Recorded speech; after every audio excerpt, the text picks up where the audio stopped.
ଜୟ ଜଗନ୍ନାଥ ସାଙ୍ଗମାନେ, ଆଉ ଏକ ସୁନ୍ଦର ଭିଡ଼ିଓକୁ ମୁଁ ଆପଣମାନଙ୍କୁ ସ୍ୱାଗତ କରୁଛି ମୋ ଚ୍ୟାନେଲକୁ। ତେଣୁ ଚାଲନ୍ତୁ ଭିଡ଼ିଓରେ ଆମେ ଦେଖିବା ପୁରୀର ଗୋଟିଏ ପ୍ରସିଦ୍ଧ ସ୍ଥାନ, ଯେଉଁଟା ଆମର ଗୁଣ୍ଡିଚା ମନ୍ଦିର ପଛପଟେ ରହିଛି, ଯଜ୍ଞ ନୃସିଂହଙ୍କର ମନ୍ଦିର। ତେଣୁ ସେଠି ଆମେ ଦେଖିବା, ମନ୍ଦିର ଦର୍ଶନ କରିବା ଏବଂ ଯେଉଁ ଆମର ନୃସିଂହ ରହିଛନ୍ତି ତାଙ୍କୁ ଆଦି ନୃସିଂହ ବା ଯଜ୍ଞ ନୃସିଂହ ବୋଲି କୁହାଯାଏ। ତେଣୁ ସେ ସ୍ଥାନଟି ବିଷୟରେ ଟିକେ ଜାଣିବା ଏବଂ କାହିଁକି ଏ ସ୍ଥାନ ଏତେ ପ୍ରସିଦ୍ଧ ସେ ବିଷୟରେ ମଧ୍ୟ ଆମେ ଦେଖିବା। ତେଣୁ ଆପଣମାନେ ଜାଣିଥିବେ, ଜଗନ୍ନାଥ ମନ୍ଦିର ଆମର ପୁରାଣ ମତରେ ଆମର ମହାରାଜା ଇନ୍ଦ୍ରଦ୍ୟୁମ୍ନ ଏବଂ ମହାରାଣୀ ଗୁଣ୍ଡିଚା ତିଆର କରିଥିଲେ। ତେଣୁ ଆମର ଯେଉଁ ଜଗନ୍ନାଥ ମନ୍ଦିର ରହିଲା, ଜଗନ୍ନାଥ ମନ୍ଦିର ଯେତେବେଳେ ତିଆରି ହେଲା ସେତେବେଳେ ଇନ୍ଦ୍ରଦ୍ୟୁମ୍ନ କ'ଣ କରିଥିଲେ ନା, ଜଗନ୍ନାଥ ମନ୍ଦିରକୁ ତିଆରି କରିବା ପାଇଁ, ଯେଉଁ ଜଗନ୍ନାଥ ମନ୍ଦିରକୁ ପ୍ରତିଷ୍ଠା ବା ଶୁଭ ଦେବା ପାଇଁ ନୃସିଂହଙ୍କୁ ଆଣିବା ପାଇଁ ସେଠି ଚେଷ୍ଟା କରିଥିଲେ। ତେଣୁ ତାହା କାହା ଦ୍ୱାରା ସମ୍ଭବ ହେବ ନା, ତାହା ଆମର ବ୍ରହ୍ମଦେବ ବା ବ୍ରହ୍ମାଙ୍କ ଦ୍ୱାରା ସମ୍ଭବ ହେବ ବୋଲି ସେ ଜାଣିବାକୁ ପାଇ ବ୍ରହ୍ମ ଲୋକକୁ ଯାଇଥିଲେ ଏବଂ ବ୍ରହ୍ମାଙ୍କୁ ମଧ୍ୟ ସେଠୁ ସନ୍ତୁଷ୍ଟ କରି ବ୍ରହ୍ମାଙ୍କୁ ଧରିକି ନେଇକି ଆସିଥିଲେ, ଯେଉଁଟା ଆମର ଏଇ ସ୍ଥାନକୁ। ଆଉ ବ୍ରହ୍ମା ଯେତେବେଳେ ଯଜ୍ଞ କରିଥିଲେ, ସେ ଯଜ୍ଞରୁ ଏହି ନୃସିଂହ ବାହାରିଥିବାରୁ ଏ ନୃସିଂହ ନାମ ହେଉଛି ଯଜ୍ଞ ନୃସିଂହ, ତେଣୁ ଆଦି ନୃସିଂହ। ତେଣୁ ୟାଙ୍କ ପାଖରେ ପୂଜା କଲା ପରେ ତାପରେ ଯାଇ ବ୍ରହ୍ମଦେବଙ୍କ ଦ୍ୱାରା ମନ୍ଦିର ପ୍ରତିଷ୍ଠା କରାହେଇଥିଲା।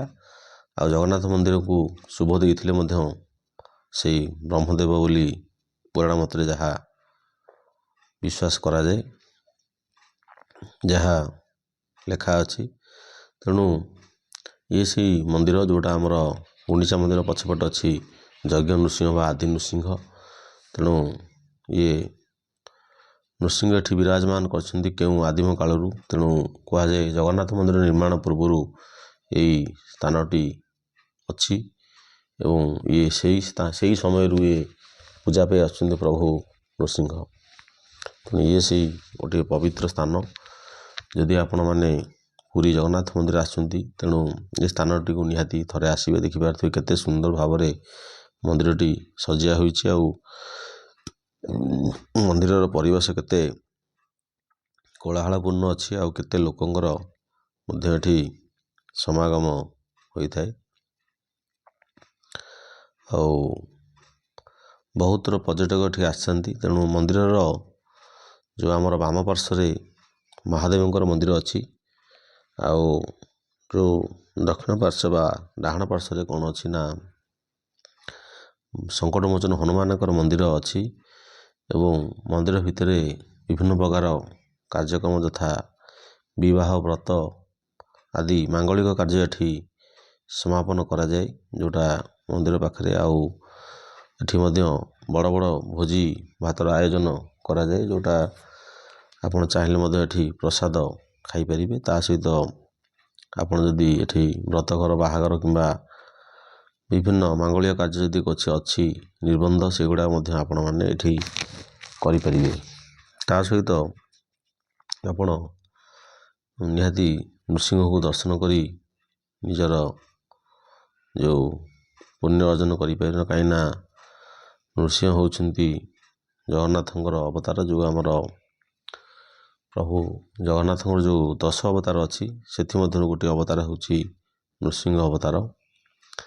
ତେଣୁ ଇଏ ସେଇ ଆଦି ନୃସିଂହ ବା ଯଜ୍ଞ ନୃସିଂହ ମନ୍ଦିର, ଯାହାକୁ ପ୍ରଭୁ ଯେଉଁ ବ୍ରହ୍ମଦେବ ଥିଲେ, ସିଏ ଆରାଧନା କଲା ପରେ ସେ ଯେଉଁ ଯଜ୍ଞ କରିଥିଲେ, ମନ୍ଦିର ପ୍ରତିଷ୍ଠା ପାଇଁ ଯେଉଁ ଯଜ୍ଞ କରିଥିଲେ, ସେଇ ଯଜ୍ଞରୁ ହିଁ ପ୍ରଭୁ ବାହାରିଥିଲେ ବୋଲି ବିଶ୍ୱାସ କରାଯାଏ। ତେଣୁ ଇଏ ହେଉଛନ୍ତି ସେଇ ଆଦି ନୃସିଂହ ବା ଯଜ୍ଞ ନୃସିଂହ। ତେଣୁ କେତେ ପବିତ୍ର ସ୍ଥାନ ପୁରୀରେ ସବୁ ଅଛି। ସେଗୁଡ଼ିକ ମୋ ଭିଡ଼ିଓ ମାଧ୍ୟମରେ ମୁଁ ଆପଣମାନଙ୍କ ପାଖରେ ତ ଗୋଟେ ଗୋଟେ ଭିଡ଼ିଓ ମୁଁ ଆପଣମାନଙ୍କୁ ସେୟାର କରିଛି ଏବଂ ଚ୍ୟାନେଲ୍ ମାଧ୍ୟମରେ ମଧ୍ୟ ବହୁତ ଭିଡ଼ିଓ ମୋର ପୁରୀର ଅଛି। ଆଉ ଆଗାମୀ ଦିନରେ ମଧ୍ୟ ସୁନ୍ଦର ସୁନ୍ଦର ଭିଡ଼ିଓ ଆଉ ବିଭିନ୍ନ ଦର୍ଶନୀୟ ସ୍ଥାନ ଆଉ ତା'ର ମହାତ୍ମ୍ୟ ବିଷୟରେ ମଧ୍ୟ ମୁଁ ମୋ ଭିଡ଼ିଓ ମାଧ୍ୟମରେ କହିଛି। ତେଣୁ ସେଗୁଡ଼ିକ ସବୁ ଆପଣମାନେ ନିହାତି ମୋ ଭିଡ଼ିଓ ମାଧ୍ୟମରେ ଦେଖିବାକୁ ପାଇବେ ନିହାତି। ତେଣୁ ଆପଣମାନଙ୍କୁ ମୁଁ ଚାରିପଟ ଦେଖାଉଛି, ଇଏ ସେଇ ଶ୍ରୀମନ୍ଦିର ଯିବାକୁ ରାସ୍ତା। ଆଉ ଆପଣମାନେ କହୁଥିବେ ଯେ ଭିଡ଼ିଓ ତ ଦେଖିଲୁ, କିନ୍ତୁ ପ୍ରଭୁଙ୍କର ଦର୍ଶନ ଟିକେ ଆମେ କରିବା ପାଇଁ ନିହାତି ଆପଣମାନଙ୍କର ଇଚ୍ଛା ଥିବ, କିନ୍ତୁ ମୁଁ ଭିଡ଼ିଓର ମନ୍ଦିର ଭିତରକୁ କ୍ୟାମେରାଟା ନିଷିଦ୍ଧ ଅଛି। ତେଣୁ ଆମେ ମନ୍ଦିର ଭିତରକୁ ଅମାନିଆ ହେଇ କ୍ୟାମେରାଟା ନେଇକି ଯିବାଟା ଠିକ୍ ନୁହଁ। ତେଣୁ ସେଇ ଯେଉଁ ଯଜ୍ଞ ନୃସିଂହର ବିଭିନ୍ନ ଫଟୋ ମୁଁ ଭିଡ଼ିଓର ଶେଷ ଭାଗରେ ରଖିଛି। ତେଣୁ ଆପଣମାନେ ନିହାତି ତାଙ୍କୁ ଦର୍ଶନ କରିବେ। ଆଉ ଆମେ ଯାହା ମନ୍ଦିରର ବାହାରୁ ରହି ଆମେ ଯାହା ମନ୍ଦିର ବିଷୟରେ ଆମେ ଦେଖିପାରିବା, କାହିଁକିନା ଯେଉଁଠି ଆମର କ୍ୟାମେରା ଆଲାଉ ନାହିଁ ଉଠାଇବା ପାଇଁ, ତେଣୁ ସେଠି ଆମେ ଅମାନିଆ ହେଇ ଯାଇ ଗୋଟିଏ କଳହ ସୃଷ୍ଟି କରିବାଟା ଠିକ୍ ନୁହେଁ। କାହିଁକିନା ଏଇଟା ଭଗବାନ ନୃସିଂହଙ୍କ ସ୍ଥାନ। ଆଉ ତେଣୁ ତାଙ୍କୁ କୁହାଯାଏ କ'ଣ ନା ଉଗ୍ରବୀର ମହାବିଷ୍ଣୁ ବୋଲି କୁହାଯାଏ। ତେଣୁ ତାଙ୍କର ରୂପ ହେଉଛି ଉଗ୍ର। ତେଣୁ ରୂପ ଉଗ୍ର ହେଲେ ବି ସେ ବହୁତ ଶାନ୍ତ, ଆଉ ଭକ୍ତମାନଙ୍କ ପାଇଁ ସିଏ ଶାନ୍ତ। କାହିଁକିନା ଭକ୍ତ ପ୍ରହ୍ଲାଦଙ୍କୁ ସିଏ ଉଦ୍ଧାର କରିଥିଲେ ନିଜର ପିତା ଯେଉଁ ହିରଣ୍ୟକଶ୍ୟପ ଥିଲେ, ଆପଣମାନେ ପୁରାଣରେ ଜାଣିଥିବେ। ସିଏ ନିଜ ପୁଅକୁ ବହୁତ ଅତ୍ୟାଚାର କରୁଥିଲେ, କାହିଁକିନା ସିଏ ଭଗବାନ ବିଷ୍ଣୁଙ୍କୁ ଘୃଣା କରନ୍ତି, କି ଆମର ହିରଣ୍ୟକଶ୍ୟପ। ତେଣୁ ତାଙ୍କ ପୁତ୍ର ପ୍ରହ୍ଲାଦ ଭଗବାନ ଶ୍ରୀହରିଙ୍କୁ ଡାକିଥାନ୍ତି, ସବୁବେଳେ ଶ୍ରୀହରି ଶ୍ରୀହରି ଶ୍ରୀହରି ହୋଇଥାନ୍ତି। ତେଣୁ ସେ ରାଗିକି ତାଙ୍କୁ କ'ଣ କରିଥିଲେ ନା ମାରିବା ପାଇଁ ବାହାରିଥିଲେ। ତେଣୁ ସିଏ ଭଗବାନ ବିଷ୍ଣୁଙ୍କୁ ସ୍ତୁତି କରିଥିଲେ, ଯାହାଫଳରେ ଭଗବାନ ନୃସିଂହ ଅବତାର ହୋଇ ଆସି ତାଙ୍କୁ ସ୍ତମ୍ଭରୁ ବାହାରିକି ଉଦ୍ଧାର କରିଥିଲେ। ତେଣୁ ସେ ଯେଉଁ ଆମର ଓଡ଼ିଶାର ପ୍ରସିଦ୍ଧ କଣ୍ଠଶିଳ୍ପୀ ନମିତା ଅଗ୍ରୱାଲଙ୍କ କଣ୍ଠରୁ ମଧ୍ୟ ମୋର ସେଇ ଗୀତ ମନେ ପଡ଼େ, ଯେଉଁ ଜଗନ୍ନାଥଙ୍କର ଜଣାଣ ଅଛି।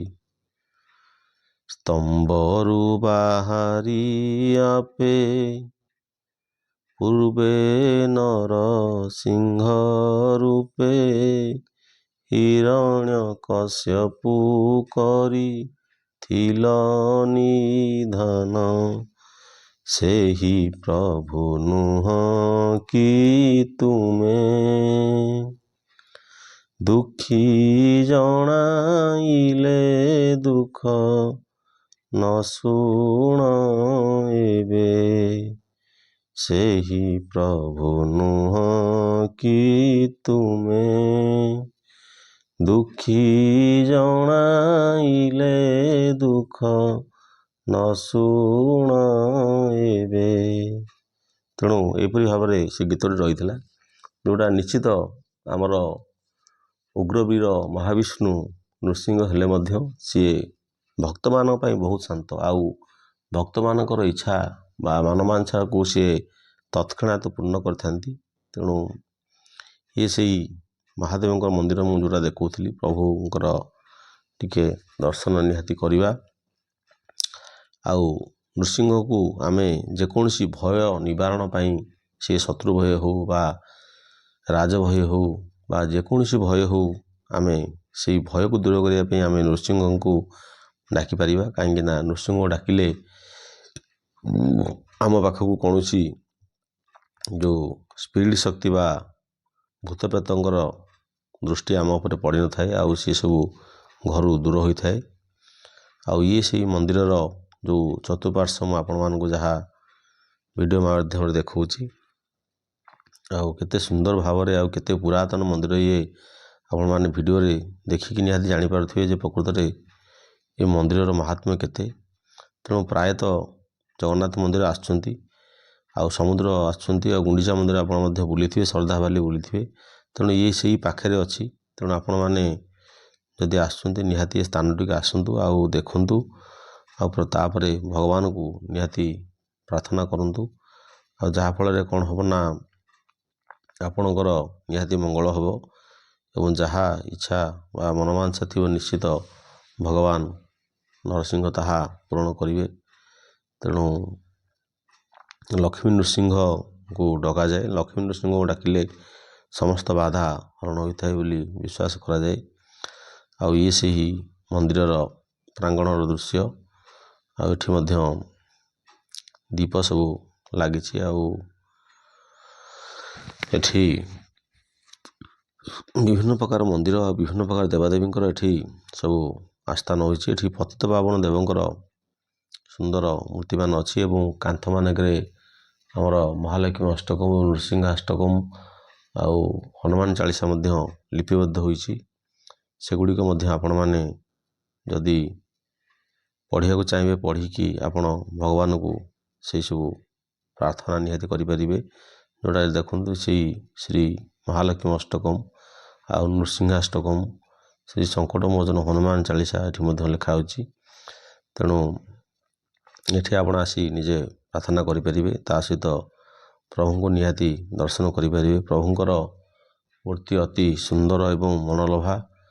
ଆଉ ନିହାତି ବିପଦ ସମୟରେ ଆମେ ଯଦି ସେଇ ନୃସିଂହକୁ ଡାକିବା ତାହେଲେ ସେ ନିଶ୍ଚିତ ଆମର ଦୁଃଖ ଶୁଣିବେ ଏବଂ ବିଭିନ୍ନ ପ୍ରକାର ଯେଉଁ ବାଧା ଆମର ଉପୁଜୁଛି ତାହା ନିହାତି ଦୂରୀଭୂତ ହେବ। ତେଣୁ ଏଠି ଦେଖିପାରୁଥିବେ ସେଇ ଜଗନ୍ନାଥଙ୍କର ଆଉ ଜଗନ୍ନାଥ, ବଳଭଦ୍ର, ସୁଭଦ୍ରାଙ୍କର ମଧ୍ୟ ମୂର୍ତ୍ତି ଏଠି ସ୍ଥାପନ ହୋଇଛି। ତେଣୁ ଭିଡ଼ିଓ ତ ସାଙ୍ଗମାନେ ସରିବା ଉପରେ ଆସିଲାଣି। ତେଣୁ ଭଗବାନ ନୃସିଂହକୁ ଟିକେ ଦର୍ଶନ କରିଦେବା ଆଉ ତାପରେ ଯିବା ଭିଡ଼ିଓର ଶେଷ ପର୍ଯ୍ୟାୟକୁ। ତେଣୁ ଆଜି ତ ସମୟ ହୋଇଯାଇଛି ସାଙ୍ଗମାନେ। ତେଣୁ ଏଇଭଳି ଭାବରେ ସୁନ୍ଦର ଭିଡ଼ିଓ ଆପଣମାନେ ମୋ ଚ୍ୟାନେଲ୍ ମାଧ୍ୟମରେ ପାଇପାରିବେ। ତେଣୁ ଚ୍ୟାନେଲଟିକୁ ସବସ୍କ୍ରାଇବ୍ କରିବେ ଏବଂ ଲାଇକ୍, ସେୟାର, କମେଣ୍ଟ କରିବାକୁ ଭୁଲିବେ ନାହିଁ। ଆଉ ପୁଣି ଦେଖା ହେବ ଆପଣମାନଙ୍କ ସହିତ ଆଉ ଗୋଟିଏ ସୁନ୍ଦର ଭିଡ଼ିଓରେ। ଆଉ ଆଜି ତ ସମୟ ହୋଇଯାଇଛି, ରଖୁଛି। ଭଲରେ ଥାଆନ୍ତୁ ସମସ୍ତେ। ଜୟ ଜଗନ୍ନାଥ, ଜୟ ଜଗନ୍ନାଥ।